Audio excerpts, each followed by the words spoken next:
Welcome to the Future of You. Today I'm talking with the Fluid Interfaces team at MIT Media Lab, specifically Pattie Maes and Pat Pataranutaporn. Professor Pattie Maes is a bit of a legend for anyone interested in human-machine interfaces and software agents. The Belgian-born computer scientist created a music recommendation agent that connected people with shared tastes and interests, Firefly, as far back as the mid-1990s. She's worked at the lab for over 30 years now, telling me that her interest has always been human augmentation with digital technology. Pat Pataranutaporn is a PhD student. Well, he's just completed his PhD successfully, working in the Fluid Interfaces team. His research work focuses on trying to understand the art and science of human-AI interaction and applying that to the building of better AI systems for human flourishing. And both of them have been creating this, interactive digital twin as a system for self-reflection and personal growth called Future You. Well, I've been following their work for a while as it dovetails so perfectly with the future of you. And so it was my great pleasure to get to speak to both of them about Future You and more generally about AI-human interaction, about human attachment with machine communication, and of course, where all this is going next. This episode really is at the heart of the belief system of the future of you and the notion of technology of the self, since it brings to life something I predicted in the book, a simulated version of a future you. I'm so happy to bring this chat to you. I really hope you enjoy it.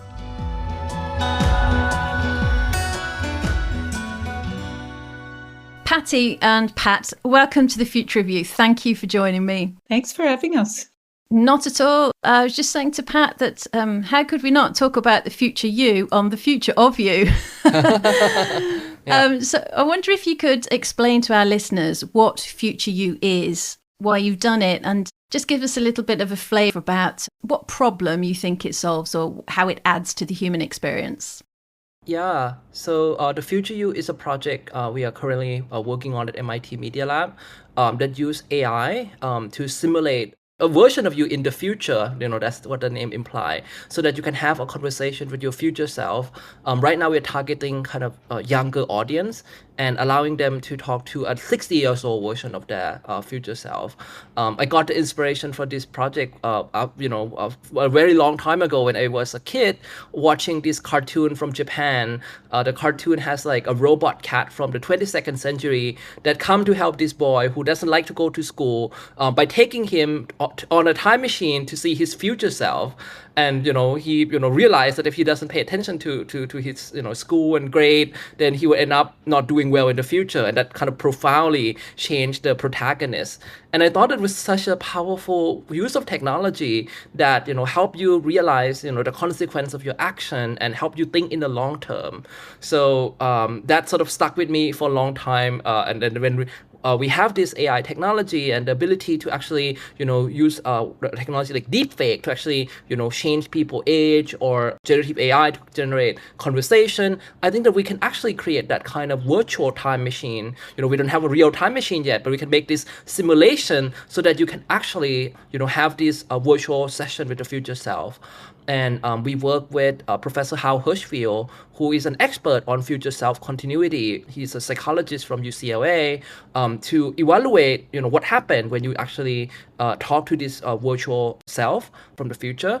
And in our recent study that just got accepted to IEEE Frontier in Education, actually, we found that this type of intervention can reduce people's anxiety about the future and make them better connect with their future self. Like they think that they can vividly imagine what their future self might look like.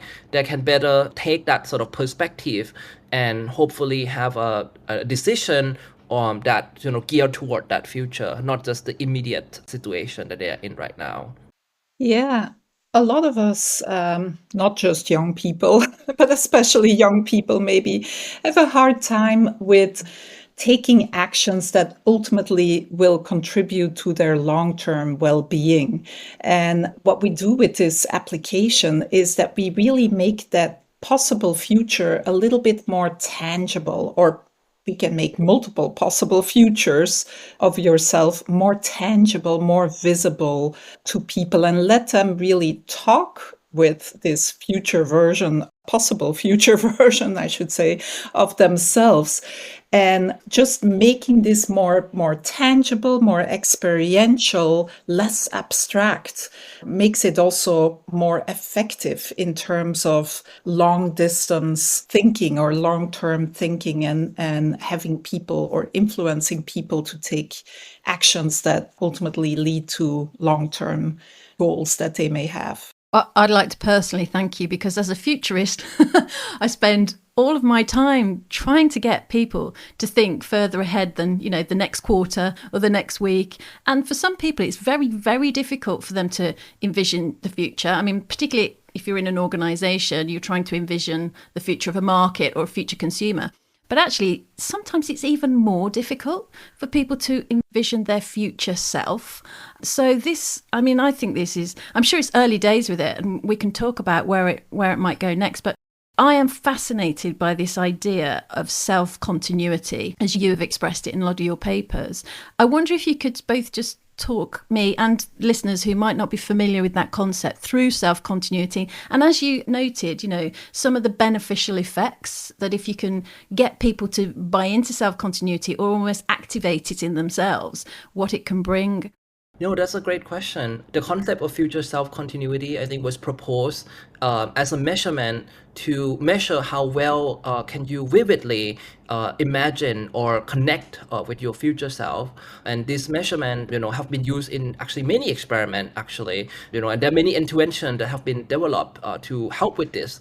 But, studies have shown that people with high degree of future self-continuity, they tend to have better mental health because they can, see that the problem or the challenge that they're facing now will not be forever. They can see a version of their future self that, get out of that challenge. For example, they tend to have a better financial planning because you don't just plan for the immediate gain, but a long-term gain or long-term benefit.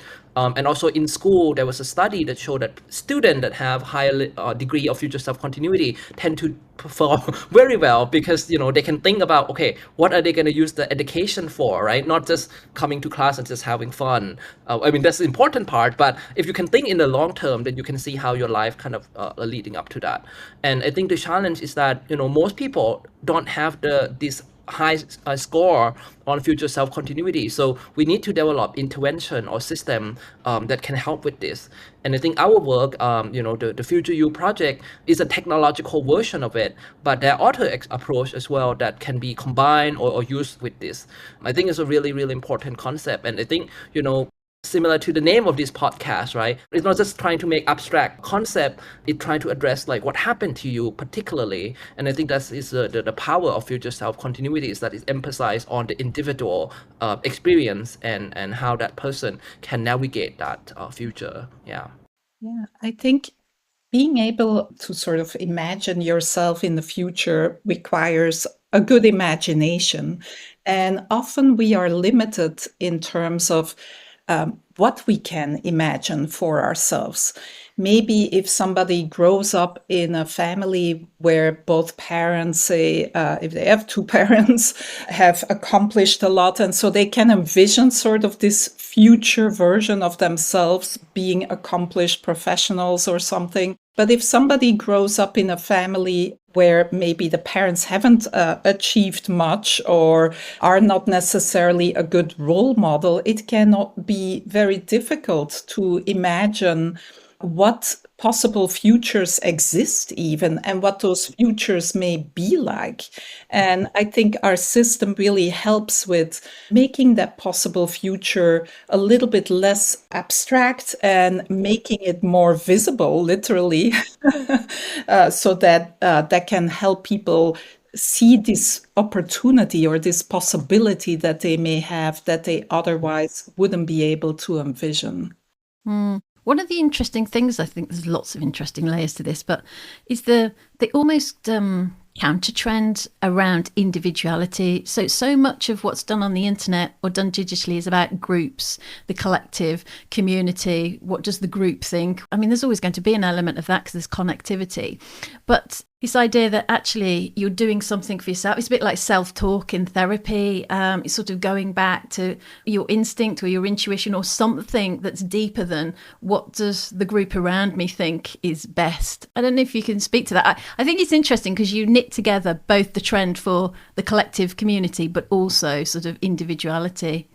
Yeah, I think that's an interesting observation because, the AI that we use to generate this future self backstory in a way is trained on, a large, data, right? It contains information or profile of many people. But at the same time, we also try to personalize it. So, it's not like you're just seeking an advice from, an anonymous AI that have all this information. We present it as a version of you from the future. So in a way, this is an empowering sort of narrative that you're not just seeking an advice from a void of data, but you're actually getting help from your own self, right? But just extrapolating or interpolating that from now, right? So maybe a version of you in the future that have more skill or, but it's still based on you. So I think that's something really interesting is that it's not about AI helping you, it's you helping yourself through the power of AI.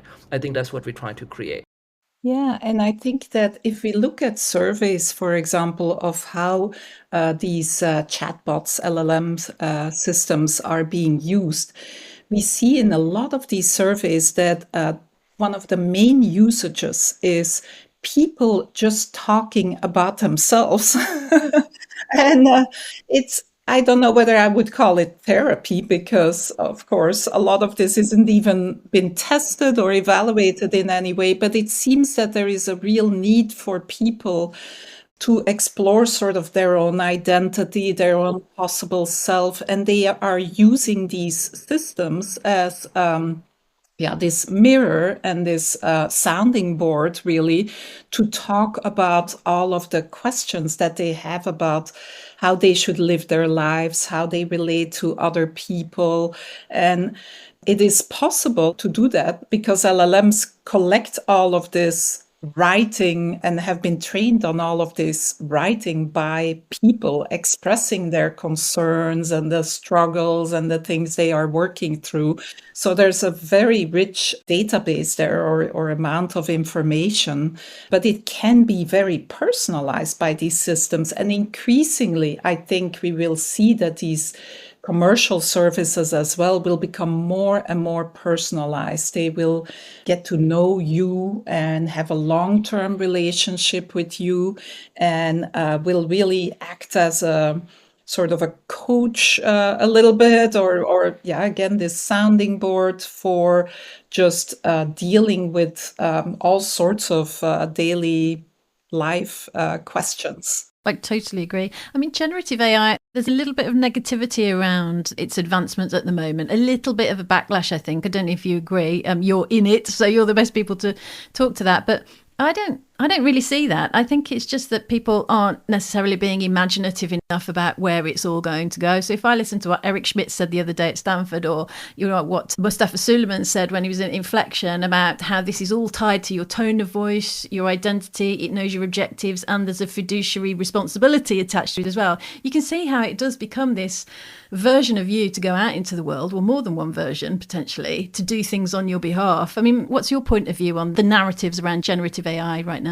I really like the quote from a technology philosopher, Marvin Cranberg. He said that technology is neither good nor bad nor neutral. It depends on how you use it that actually, dictate the outcome of technological use, right? And I think, our research group that have, done a lot of study in this work, I think we have demonstrated that technology itself, is really depending on how you use it.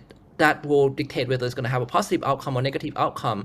And generative AI by itself doesn't lead to improvement of people right away. You need to really design. Even the system have ability to have natural conversation with people. Where would that conversation go, or what would be the way to use that kind of conversation to actually improve people's ability to think, to learn, to think critically, and things like that. Really require insight on how the human work, right? So I think what we try to do is really emphasize on the interaction. We put a lot of emphasis on human AI interaction because the interaction would be actually the thing that dictate the outcome of this interaction. So we try to understand like what kind of interaction lead to the outcome that we want, like, in education context or in, even a future you project, right? We try to see, okay, what kind of interaction between the current self and the future self that could lead to this future self continuity or like, better mental health.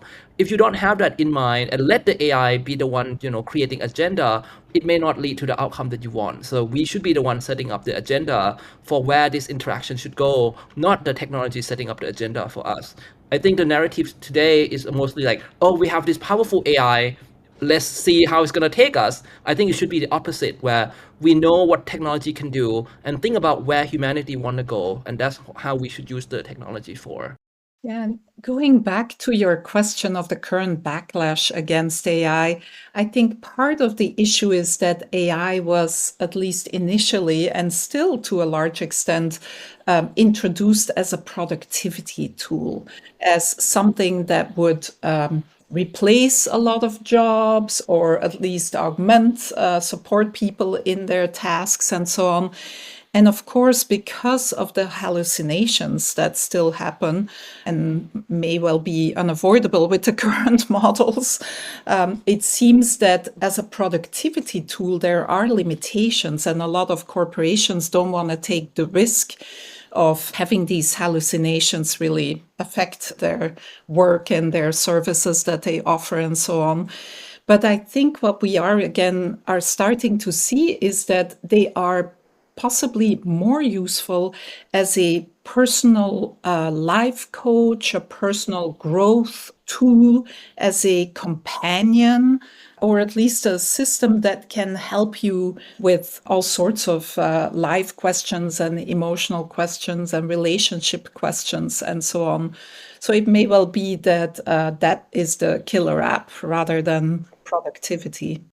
Yeah, totally. I always laugh when people say about hallucinations. I mean, I know it's an important point, but as if humans don't lie. I think that shows how realistic they are. So for anybody that doesn't know or hasn't tried Future You, can you take us through a bit of the process? Because I know there's sort of a survey at the beginning, and obviously there's the image making of an older you. I know it's audio, but explain to people how it works. Yeah. So right now, I think for the future you is, we are doing in the soft sort of launch phase, where people can actually go to the website futureyou.media.mit.edu and actually try it out now. And we are collecting feedback and want to improve the system and hopefully do a more experiment to really understand how it can help with people in this concept. But to your question, the system I think have like three main components. The first component is that you come in, you answer some question, and we have try to figure out what are the important questions that would lead to a realistic version of the simulation. This question range from like who you are, what you want to do, your current behavior, your aspirations, like especially for teenagers, like what career choice they want to make when they grow up. And all these are really important questions that we can then use to create backstory to actually generate the future you character, right? And the second part is the image making. As you mentioned, we also create a version of you by kind of aging an image of you, the image that you upload to the system, so you can kind of see a version of you when you're 60 years old as a conversation partner. And then the third part is when you can actually get to interact with the future you. And we kind of, we look at a lot of research on, self-narrative and research on, what is the best way to engage people in this kind of exercise. And first, the future you will introduce him, her, or their self and talk about, what kind of life experience that might happen, between now and when you are 60 years old. So that gap, try to kind of walk you through it and then offer you to actually have a conversation. Sometimes the future you will ask you question to actually help you reflect and make you think about, why would you make certain choices versus the other choices. And I think the important part of this research is that, this is not a prophecy. What AI generate is not an ultimate future that would happen to you. It's just one of many possibilities. So we also encourage people to go back and change the answer to the early question and see how the new version of the future self change based on that. So I think we kind of encourage people to use this as a reflective tool where you could go back and forth, kind of like taking a time machine to the future and come back to the now and see how the now influence the future and vice versa. I think that's the beauty of this system. So what kind of questions have people asked the system? Have there been some surprising answers for people? Well, there are many surprising answer that we got. I think some people want to know who's going to be the president in the future, which of course future you cannot answer that. But for me personally, I think the question that I still think about this day, actually, especially now I'm in Thailand with my family. One of the things that my future me told me was that when I'm 6 years old, my parents may not be around anymore. Like, and in that version of the future me, my parent would be like, 90 or 100 or something like that, and my future me, the 60-year-old version of me, tell me to spend time with my family more and really kind of cherish this moment. After that, I call my mom almost every day, even I'm in Boston, like at least like try to spend like 5 or 10 minutes with her. I mean, that fact is very obvious, right? Like, you spend more time with your family when you grow older, your mom or your parent may not be around anymore. But when you hear that from your own self, living in that life moment, even though it's a simulation, it carry weight, that really kind of make me think like, okay, if I'm at that age, need to need to talk to someone about like what happened to my mom. Like, I think it's kind of very emotional and very, very powerful. Yeah, once something's externalized, it is more powerful like that, isn't it? Pattie? Yeah. So a lot of people, of course, I think, use it to think about possible career paths. And what I find useful is that the system isn't just making that end goal a little bit more tangible and can show you what your life, a day in the life of, say, being a surgeon or a teacher or whatever would be, but it can also show you or talk to you about the path that your future self took to get there. And that is important as well, because even if I can imagine my future self in some career, I may not see the path from where I am right now to that future state. Even if it's desirable, if I think it's desirable, I may not see, well, what do I do? What do I do next? Or what are the milestones towards that future? And so I find that to be very interesting as well, not just experiencing this future and how I feel about it emotionally, sort of, but also learning more about the path from here to there. It's text-based at the minute, isn't it? Are there any plans to make it voice-based, or perhaps even in the future like embodied AI, so it does literally come to life? We did a version of that called Machinoia, where you can see, I actually, that's based on my own data, see different version of me that can actually, react and have facial expression. It's somewhat terrifying a little bit as well, because I think when you make a video, even with the current technology, the video generation technology tend to have like sort of the uncanny effect, especially if it's your own image or your own video. I think it tend to be okay for like, a video of like an actress or an actor, because you don't know them very well. But when it's yourself, you can, you know yourself very well, right? So the model tend to be a little bit off, and I think that could actually make it worse than having kind of something like a static image, right? So I think that's what we have been sort of looking into. But I think the research that we are looking into now, we are really excited about, and this I think is partially inspired by the movie Everything Everywhere All at Once as well. It's like, what happened if you show multiple versions of your future self at once, right? And especially right now we're looking in the context of career exploration. What if you help people, especially younger people, see multiple versions of their career path, right? A version of them that become a doctor, an artist, an astronaut, a lawyer, a painter, or a futurist even, right? Then does that actually broaden their perspective of what they can become, right? So I think a really important role of AI is that it should expand our possibility, not diminish it. And I think that's what we are kind of excited about right now, is to explore this kind of interface that allow you to see multiple versions of your future self at the same time, and comparing that to alter condition and see what would be the benefit of that. Yeah, I have sort of mixed feelings about making it more realistic, like making it be video and voice and so on.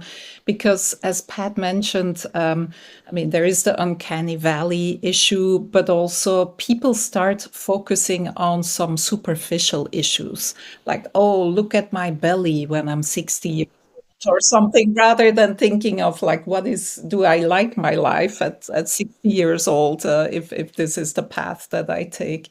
So I think that's one issue. But one area where I personally think it might be interesting to do this is to show what the effects on others or on the world could be of your actions, say 30 years forward. As you know, people have a hard time sort of changing their behavior to be more, say, green or sustainable. And I have a suspicion that, and then this is one of the things we will try next as well, that if we try and show you sort of, well, here's what the world would look like if everybody was buying disposable plastic all the time, like buying disposable water bottles, etc. Here's what the world will look like 30 years from now. Versus here's what the world would look like if everybody used reusable containers for things rather than plastic. So making that future world again more tangible, more emotionally perceivable and visceral, so that hopefully it affects people at that emotional level where ultimately it changes their behavior and it impacts their behavior, is, I think, an interesting area to explore. Both those points you've made, which are different points, I've been looking at for a while, like particularly the sort of multiplicity or plurality of identity, or the idea of many selves, because I think in the digital environment, I don't know what your point of view on this is, but we have to drop the standard of authenticity, because it's more about profilicity, isn't it? About profiles, about arranging, rearranging characteristics, showing up in slightly different ways to fit the context, which is not a very Western way of thinking about identity, but the digital environment is kind of forcing us to think about fluidity and plurality. I wrote a paper for the Journal of Future Studies on this, how we need to start thinking about the complex self, and actually that'll take us to more interesting places. But to build on that with Pattie's point, that again is you're thinking of yourself as having more agency, I think, once you think about the plurality, because you're starting to consider the consequences of all these things and having to make some sort of, I don't know if they're trade-offs or decisions, or go one route in the future, rather than just actually making decisions, stopping and making decisions, rather than just carrying on as you did before out of habit, I suppose. Is that something you're trying to do? Almost get people to make better decisions, perhaps break some habits, form some new habits, healthier habits? Well, our group is called Fluid Interface, right? Yeah, yes, of course it is, yeah. But yeah, definitely, that's part of what we're trying to do here. On the one hand, you can use this future you system to explore specific goals that you already may have and are wondering about and want to learn more about. But we can also use this type of system in a very different way and basically design a whole experience that we hope will have certain consequences or a certain impact in terms of how people think about themselves and their behavior and so on. I love it. One of the reasons I love it is because I do think people are rediscovering agency, their own agency through it, in a world where lots of their time they feel like they don't have any agency, or what they do won't make any difference, or maybe it's pointless. I wonder if I could just turn to the idea of human attachment. I wanted to ask you both, obviously through this project, as well as all of the experience that particularly Pattie's got over all of the initiatives, even things like remembrance agents, all those sorts of things you've worked on in the past. But to ask both of you, Where do you think we are with human attachment? Is it a good thing, a bad thing? Is there a spectrum on which we should think about human AI or human machine attachment? Love to get your point of view on that. Yeah, no, this is a really, really interesting question. And I really like your earlier point about the agency, right? I feel like, all these, concept like, attachment, reliance, and all of this, I think is a factor that you can decide for or against. You can decide technology to be more addictive, that people want to use it, or less addictive, that people have higher level of agency, like they can quit when they want to do it, right? Or neutral as well, like, Photoshop, I don't think is designed to actually make you kind of addicted to it or less addicted to it. It's kind of neutral. It's just a tool that's there, right? So I think when we start to think of technology as a design challenge or a design question, then you don't just have it come as a full package like AI addicted. No, AI could be designed in many ways, right? And the plurality, as you mentioned, I think it can also apply to how we think about way the technology could go as well. I recently wrote an article with my colleague Robert Mahari for MIT Tech Review on why we need to prepare for addictive intelligence, AI equal addictive intelligence. And we say that, AI is not addictive by nature. It can be designed in many ways, but I think there's an incentive, economic incentive, and psychological incentive right now to actually make this system that are very sticky. We have seen in many report that when people talk to this sort of virtual companion, they use like pet names, for example, like to kind of promote this. And was intentionally designed to make people come back to the session and use it more and more. But at the same time, if you kind of use it for great things like behavioral change, like helping people have like healthy habit by making AI system that remind you in the right way or use the right kind of persuasive language or use things that you like or admire or care about. We did a study on what happened when you learn from virtual Elon Musk. If you like virtual Elon Musk, I don't know, we can repeat that experiment today, but that study showed that if you use a virtual character that people like or admire, even if they know that these characters are completely, made up, they still, have better experience or feel more motivated to engage with that character, right? So these sort of insight really show us that we can use this for good or for bad, depending on how we use it. Again, going back to, Kranzberg point that technology is not good or bad or neutral. It's really the intention of how we use technology that would lead to a certain outcome. Yeah, I think in all of our work, our goal is to create tools and experiences that can help people become the person they would love to be, basically. So it's really tools and experiences for self-growth, self-realization. I think a lot of us are just, everybody is struggling with changing our behavior and becoming sort of more who we want to be. And we don't really have a lot of tools right now to help us with that. You can take pills to become, say, more attentive, or you can go talk to therapists, but they're expensive and not very available. While we have these tools that are with us 24/7, that can be highly personalized, that can have a wealth of knowledge and information that they bring to bear on all of these interactions. So it's just an incredible opportunity, but also a huge challenge. And I think in terms of as a design challenge, we always try to avoid creating systems that people become dependent on, if possible, because dependency, if it's not needed, is never a good thing, I think. However, there are many situations where dependency is not avoidable.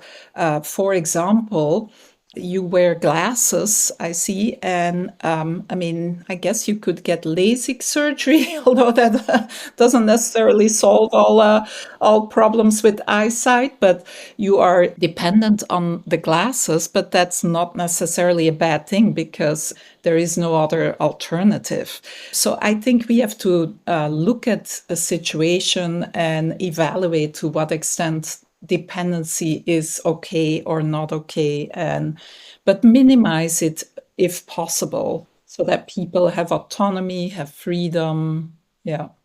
I was thinking about something very specific, for example, and you may or may not want to comment on this, but the Billy chatbot, when Meta rolled out those chatbots and they'd taken celebrity voices and, well, faces really. And so something like the Billy chatbot, which whenever I show that to anybody, they say, well, it's Kendall Jenner, isn't it? It's Kendall Jenner's voice and it's Kendall Jenner's face, except for the fact that she introduces herself as Billy.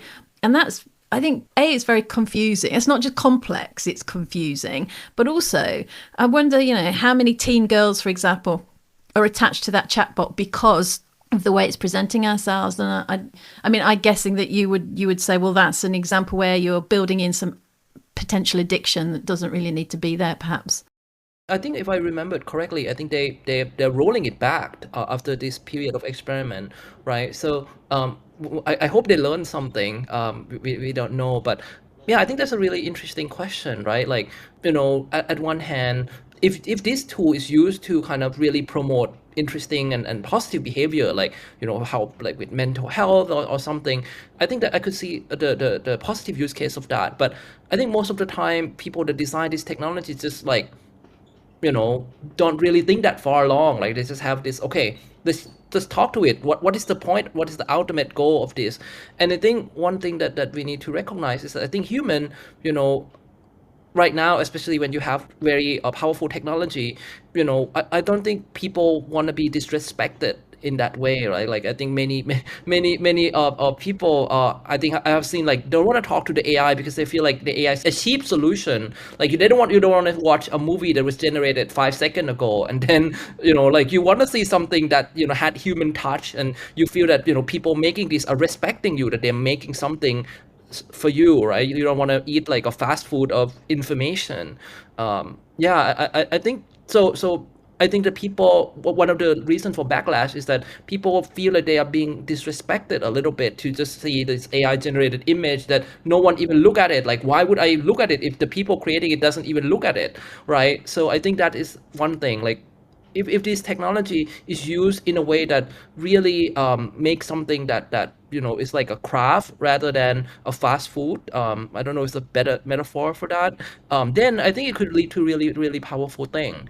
I've seen the conversation that happened in Hollywood or in filmmaking community, right, where they talk about like AI generated content versus human generated content. And I don't think it's about the quality. It's also about the intention, or like the story behind the story, that also matters, right? So I think that's one of the reasons. I think that's really interesting. And I suppose my question is really starting to get to, just as we finish up here, your final thoughts, I guess, on it. But who deploys this? So you could be inventing it and creating it and researching it, but who then gets to deploy it? And if it is a big corporation who has, some very commercial incentives, can we ever safeguard against that? Because it feels like, and listening to you two, obviously it's incredibly thoughtful, it's well researched, it's human at the core. How does one, moving into the future, try to ensure that that is actually what gets delivered and deployed to people in the future? Yeah, I think that is a very hard question. And to be honest, I don't know whether there is a foolproof solution for this. I think it's important that engineers and designers and researchers become more involved in thinking about all of these issues, the ethics of the questions that they are building, and so on, because ultimately that might be the only solution. I mean, we can invent technologies and recommend how they are being used, but then within a corporation, they may be used in a totally different way because it's the way that they can make money. So there's no way for us to prevent that from happening, unless we also are involved in sort of outreach and education of the general public and so on, rather than just talking, say, to fellow academics. I also think that if people have more than one choices, right? And I think the role of research is to kind of open up that possibility, showing that there's not just one way what things can go, right? I think that's also the role of the futurist, right? Not just presenting one path to the future. You should show multiple paths, and then I think people I believe would be able to select the path that they think, are desirable, right? And I think, that's, I think our role is to opening up all this possibility, and hopefully more people are coming toward the light side, not the dark side of how technology is used. But of course, it's full with challenge. And again, I think the question of incentive is a complex one, because how would you actually, this technology are not created in a vacuum, right? It's consume resources. Like, we're not talking about the environmental impact of this technology now, right? So I think that's also a big part of the equation as well. Like, if the resource is limited, what is the incentive, and how do we actually build the things that people want while also be able to sustain the effort in doing that, right? I think that will require more idea and more innovation. And many times when people come and ask me like, oh, AI is taking people's job, like what's the role of humanity in the future? I think that there's so many challenge that the AI cannot help us figure out, right? Like the question of like how to use AI, you should not ask the AI, you should ask human, because we are the one using it. Is the human future, so it's depending on the human decision, right? We can use technology to help us with this, but ultimately we still have many challenges to solve. So it's still an open opportunity for more people to get involved, I think. Yeah. So quick fire question just to finish off then. What is the big change in the way we think of and reflect on our own sense of self, our own identity with AI? How will it change? Like 10, 20 years from now, what will have changed about the way we think about the self? Wow, that's a deep question. I thought of what Cherry Turkle have written about many years ago. She wrote about the personality workshop, right? How, when you go into a video game, you can change your personality and so on. And how she thought of it as like kind of a period where you can actually experiment, and maybe you come back to the real world, you bring certain aspect back. I hope that in the future with this technology, our ability to think about ourselves would be multiplied, like the multiplicity rather than singularity. I think Audrey Tang, right, the digital minister of Taiwan, said that, when you think about singularity is near, plurality is here. And I think that is a really beautiful way of saying that we should celebrate this diversity rather than thinking that there's one ultimate way of being correct or being right. So I think that's my hope, that in the future the technology will expand rather than diminish our ability to appreciate ourselves. Yeah. Great point. Yeah. Last word to you, Pattie. Yeah, well, I think it will be a very powerful tool for exploring ourselves and changing ourselves in directions that we want to change. That's really my hope. I hope that too as well. Thank you so much for your time. It's been a real pleasure and a privilege to speak to you both. I love your work. It's just so fantastic. And everybody can check out where to go and explore much more of it in the show notes. But thank you, both of you, for joining me today.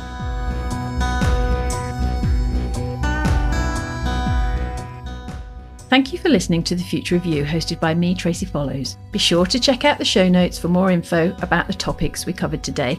If you enjoyed this episode, please like and subscribe wherever you get your podcasts. And if you know someone who would love this episode, please share it with them. For more on the future of identity in a digital world, visit futuremade.group/thefutureofyou. And to explore the future of everything else, head over to futuremade.group. The Future of You podcast is produced by Big Tent Media.